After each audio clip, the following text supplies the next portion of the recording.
Hi అండి, నమస్కారం. Welcome back to Dharmapadam channel. నేను మీ హరిత. మనకున్న చిన్న చిన్న ధర్మ సందేహాలను తీర్చడానికి ఈరోజు మనతో పాటు శ్రీ విద్య ఉపాసకులు, ప్రముఖ జ్యోతిష్యులు, ఆధ్యాత్మికవేత్త సారంగ నాగేశ్వర శర్మ గారు మనతో పాటు ఉన్నారు. మరి ఆయనతో మాట్లాడి మనకున్న చిన్న చిన్న ధర్మ సందేహాలని తెలుసుకుందాం. నమస్కారం గురుగారు. నమస్తే అమ్మా. ఎలా ఉన్నారు? బాగున్నాను.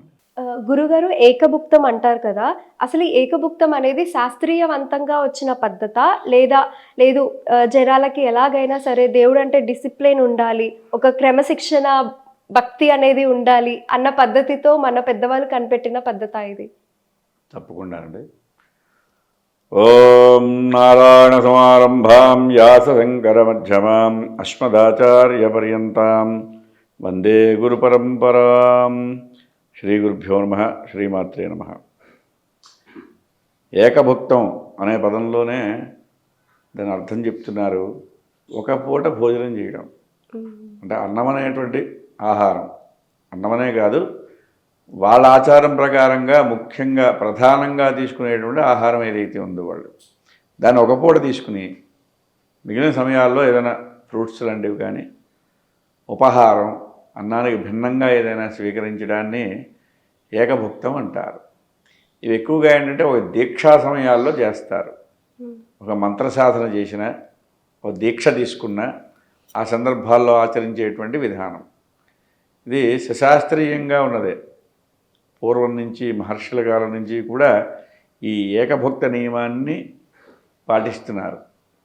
ఇందాక మీరు అన్నట్టుగా ఈ ఏకభుక్తానికి రెండు రకాలైనటువంటి ప్రయోజనాలు ఉన్నాయి. ఒకటి దేవత యందు అనురక్తి, శ్రద్ధ పెరగడం ఒక కారణం. ఇంకోటి ఏంటంటే శాస్త్రీయమైనటువంటి ప్రయోజనం కలగడం. శరీరంలో జరిగేటువంటి మార్పులు కానీ ఏదైనా కూడా మనకి రకరకాలుగా ఏవైతే ఉంటాయో మూత్ర పురీషోత్సర్జనం అంటారు. వాష్రూమ్గా 2-3 సార్లు వెళ్ళాలనేటువంటి ఒక అవసరం పడ్డం దేనివల్ల అవుతుందంటే ఈ భోజనం వల్ల అవుతుందని చెప్తున్నారు. కనుక వాటిని తగ్గించుకోవాలంటే దానికి మళ్ళీ యమనియమం అని ఉంటుంది. వాష్రూమ్కి వెళ్ళినప్పుడల్లా మళ్ళీ స్నానం చేయడం అనేటువంటిది, ఆ వస్త్రాన్ని తడుపుకోవడం, మళ్ళీ మడి వస్త్రాన్ని ధరించడం పూజకి సంబంధించింది. దీంట్లోనే మన సమయం అంతా అయిపోతుంది. ఉన్న ఒక 8 గంటలు, 9 గంటలు, 10 గంటలు మ్యాక్సిమం అనుకునే సమయంలో దీనికే 4 గంటలు పోతుంది. పూజ యందు ఆసక్తి కానీ అనురక్తి కానీ తగ్గుతుంది. దాన్ని అవాయిడ్ చేయాలి, దాన్ని అధిగమించాలి. మీరంటే ఏంటంటే ఏకభుక్త నియమాన్ని పాటించండి. తద్వారా మీరు ఏ పూజ అయితే చేస్తున్నారో, ఏ జపం, ఏ ఉపాసన చేస్తున్నారో ఆ దేవత యందు అలాగే ఆ మంత్రం యందు శ్రద్ధ పెరుగుతుంది. తద్వారా యోగం అనేటువంటిది, యోగం అంటే రిలేషన్, ఆ దేవతతో రిలేషన్ అనేటువంటిది మనకి అధికంగా కలుగుతుంది. తద్వారా శ్రద్ధ పెరుగుతుంది అనేటువంటిది ముఖ్య నియమంగా ఇందులో చెప్పారు. ఓకే గురుగారు, అలాగే ఇప్పుడు చాలామంది ఆడవాళ్ళని ముఖ్యంగా చూస్తూ ఉంటాం ఎక్కువగా మనము. వాళ్ళకి ఈ ఏకభుక్తం చేయాలనుకుంటారు, కాకపోతే అసలైన పద్ధతి తెలీదు, లేదా అయ్యో నేను పొరపాటున తినేసానే అని బాధపడిపోయి ఎలాగో తినేసాను కదా అనేసి లైట్ తీసుకుంటూ ఉంటారు. ముఖ్యంగా మీరు ఈ ఏకభుక్తం పద్ధతి అనేది ఫాలో చేయాలనుకుంటే, అంటే ఈ ఒక్క పొద్దు అనే పద్ధతిని స్వీకరించాలనుకుంటే ఏ విధంగా ఏ టైంలో ఆహారం తీసుకుంటే మంచిది, ఏ టైంలో ఆహారం తీసుకోకూడదో మీరు ఎలా చెప్తారు? మీరు ఎలా చెప్తారని అడిగారు. అదే నేను మామూలు వాడినే కాబట్టి నేను చెప్పేదేం కాదు. ఇది ఎవరు చెప్పినా కూడా శాస్త్రాన్ని అనుసరించి చెప్పవలసిందే. ఎందుకంటే తస్మాత్ శాస్త్రం ప్రమాణంతే కార్యాకార్య వ్యవస్థితవ్వని శ్రీకృష్ణుడు భగవద్గీతలో చెప్పినటువంటిది. ఇది ఆయన జగద్గురువు కనుక ఆయన చెప్పింది మనం ఫాలో అవ్వాల్సిందే తప్ప మనకి దోచినట్టుగా, నాకు దోచినట్టుగా, లేకపోతే మీరు అడుగుతున్నారు వినేవాళ్ళు ఉన్నారు కదా అని చెప్పి నాకు దోచినట్టుగా చెప్పడానికి అవకాశం లేదు.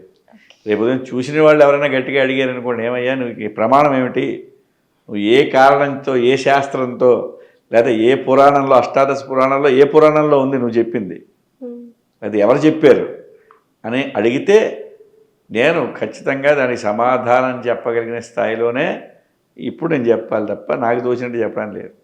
ఏకభుక్తం అనేటువంటిది మాధ్యాహ్నిక కాలంలో ఒక పూట మనం తినగలిగినటువంటి పదార్థం తినడం అనేటువంటిది ఒకటి.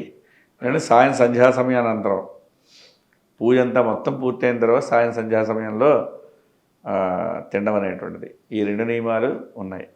ఓకే. మధ్యాహ్న సమయంలో ఏంటంటే అప్పుడు లైట్గా ఏదో ఒకటి ఉండలేకపోతే, ప్రతి వాడికి శారీరకమైనటువంటి సిస్టమ్స్ ఒకలా ఉండవు కదా. ఒకడు ఉండగలిగినటువంటి పరిస్థితి ఉండేటువంటి వాళ్ళు కొందరు ఉంటారు, కొందరు శరీరం సహకరించకపోవడం అనేటువంటిది జరుగుతుంది. అలాంటి సందర్భంలో మనం అసలు ఇంకా ఉండలేకపోతున్నాము, ఈ పూజ ఏదైతే ఉందో అది సాగదు ముందుకు అనుకున్నప్పుడు మధ్యాహ్న కాలంలో ఫ్రూటో ఏదో ఒకటి ద్రవ పదార్థం కింద, ఘన పదార్థం కాకుండా సాలిడ్, నాట్ సాలిడ్స్, లిక్విడ్స్ కింద ఫ్రూట్ జ్యూస్ కానీ ఒక పండు ఫ్రూట్ కానీ తీసుకుని శరీరాన్ని జాగ్రత్తగా కాపాడుకుంటూ ఆ పూజ అనేటువంటి జపాన్ని ముగించుకుని సాయంకాలంలో కూడా పూజానంతరం భోజనం చేయడం, అన్నాన్ని స్వీకరించడం అనేటువంటిది, ఈ నియమాన్ని పాటించడం వల్ల మీ పూజ అనేటువంటిది సాఫల్యత పొందుతుంది. అట్లాగే సిస్టమ్ కూడా క్లీన్ అవుతుంది. సైన్స్ ప్రకారంగా చూసుకుంటే ఏమయ్యా నువ్వు చెప్పిన దానివల్ల అంత ఆధ్యాత్మికత, దేవుడు, దెయ్యం ఇవేనా, ఇంకేమైనా ప్రయోజనం? మామూలు లౌకిక నేను దేవుడిని నమ్మను, నువ్వు చెప్పిన దానిలో నాకేమిటి ప్రయోజనం అన్నాడు అనుకోండి, నీకు కూడా ప్రయోజనం ఉందయ్యా ఖచ్చితంగా. మేము దేవుడిని నమ్మనటువంటి వాళ్ళకి కూడా ప్రయోజనాన్ని కలిగిస్తున్నాం. ఎట్లాగంటే సిస్టమ్ క్లీన్ అవుతున్నది. ఎప్పుడైతే నువ్వు ఖాళీగా ఉంచేవో కడుపుని, జీర్ణాశయాన్ని, అది రిలాక్స్ అవుతుంది. అందులో ఎంజైమ్స్ ఏవైతే ఉన్నాయో ఊరవలసినటువంటి సిస్టమ్ ప్రకారంగా ఒక్క గ్రంథిలోంచి ఒక రకమైనటువంటి ఎంజైమ్స్ వస్తాయి. అవి జీర్ణ వ్యవస్థకి అద్భుతంగా పనిచేస్తాయని చిన్నప్పుడు చదువుకున్నాం. అవన్నీ సక్రమంగా రావాలంటే కొంతసేపు అయినా దానికి రిలాక్స్ టైం ఇవ్వాలి. వేస్తూ ఉంటే తిరుగుతూనే ఉంటుంది పాపం అది. అందుచేత ఏంటంటే సిస్టమ్ అనేటువంటిది డిస్టర్బ్ అవుతున్నది. అందుకే రకరకాలైనటువంటి అనారోగ్యాలు, శారీరక రుగ్మతలు ఎందుకు వస్తున్నాయంటే అందుకే వస్తున్నాయి. ఏకాదశి వ్రతం అనేటువంటిది కానీ, ఈ వ్రతము కానీ, పూజలు కానీ పెట్టడానికి ఉద్దేశ్యం 2 రకాలు ఉద్దేశ్యాలు. భుక్తిం ముక్తించ విందతి అంటే శారీర శాస్త్ర ప్రకారంగా కానీ, భూమండలం మీద ఉండే శాస్త్ర ప్రకారంగా కానీ, సైన్స్, ఇప్పుడు మనం సైన్స్ అనేది చెప్తున్నాము, వాటి ప్రకారంగా అది కూడా అంగీకరించవలసిందే. సైన్స్ కూడా అంగీకరించవలసిందే మన ధర్మాన్ని.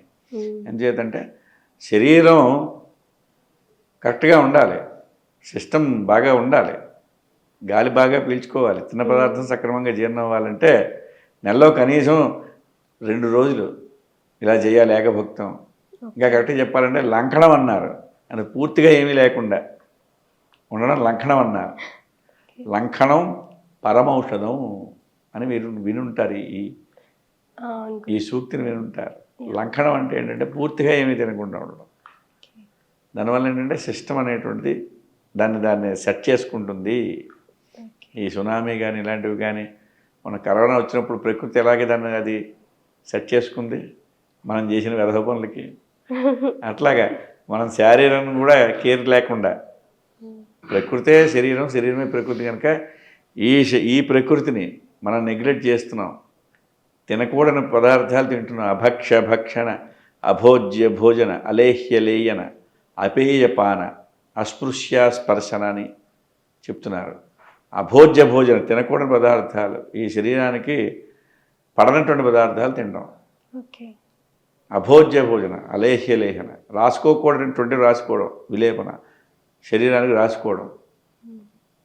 తాగకూడనటువంటి తాగడం, అపేయపాన, ముట్టుకోకూడనటువంటి వాటిని ముట్టుకోవడం, అస్పృశ్య స్పర్శన.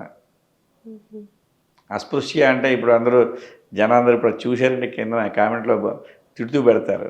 అస్పృశ్య అంటే వ్యక్తికి సంబంధించింది కాదు. అస్పృశ్య అంటే ఆ వస్తువులు కూడాను. నిప్పులు ఉన్నాయి, నిప్పులు కాలుతున్నాయి, అది అస్పృశ్యమే. బొగ్గు ఉందనుకోండి, బొగ్గు చేత్తో పట్టుకుంటామా? బొగ్గును పట్టుకోవడానికి ఒక ఇన్స్ట్రుమెంట్ ఉన్నది కదా.